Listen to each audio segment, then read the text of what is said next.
அனைவருக்கும் வணக்கம். இது உங்கள் காக்கியின் கனவுகள் காவலர் பயிற்சி மையம். இன்னைக்கு பார்த்தீங்கன்னா தினம் ஒரு கணியத்துல லாபம் மற்றும் நட்டம் டாபிக்ல இருந்து ஒரு வினா பார்க்கலாம். ஒரு வியாபாரி ஒரு டசன் ரூபாய் 20 வீதம் 2 டசன் வாழைப்பழங்கள் வாங்கினார். ஒரு வாழைப்பழம் ரூபாய் 3 வீதம் அவற்றை விற்பனை செய்தார் எனில் அவருடைய லாபம் அல்லது நட்டம் காண்கன்னு கேட்கிறாங்க. அப்போ ஒரு வியாபாரி என்ன பண்றாரு, ஒரு டசன் வாழைப்பழத்தை 20 ரூபாய்க்குன்னு வாங்குறாரு. மொத்தம் எத்தனை டசன் வாங்குறாரு? 2 டசன் வாங்குறாரு. வாங்கிட்டு ஒரு வாழைப்பழத்தை 3 ரூபாய்க்குன்னு விற்கிறாரு. வித்தா கிடைக்கக்கூடிய தொகை லாபமா நட்டமான்னு கேட்கிறாங்க.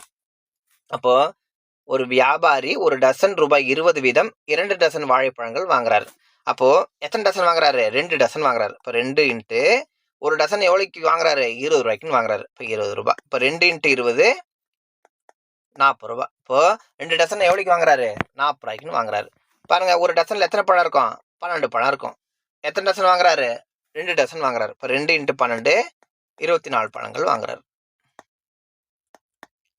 எப்படினாலும் சொல்லலாம். நம்ம 2 டசனை 40 ரூபாய்க்கு வாங்கினாருன்னு சொல்லலாம், இல்லை 24 பழத்தை 40 ரூபாய்க்கு வாங்கினாருன்னு சொல்லலாம். சரிங்களா? 40 ரூபாய்க்கு வாங்குறாரு. அடுத்து என்ன பண்றாரு? ஒரு வாழைப்பழம் ரூபாய் 3 வீதம் அவற்றை விற்பனை செய்யறாரு. ஒரு வாழைப்பழத்தை எவ்வளோக்கு விற்கிறாரு?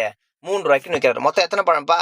24 பழம். இப்போ 24 இன்ட்டு ஒரு பழத்தை எவ்வளோக்கு விற்கிறாரு? 3 ரூபாய்க்கு விற்கிறாரு. இப்போ 24 இன்ட்டு 3 72 ரூபாய்.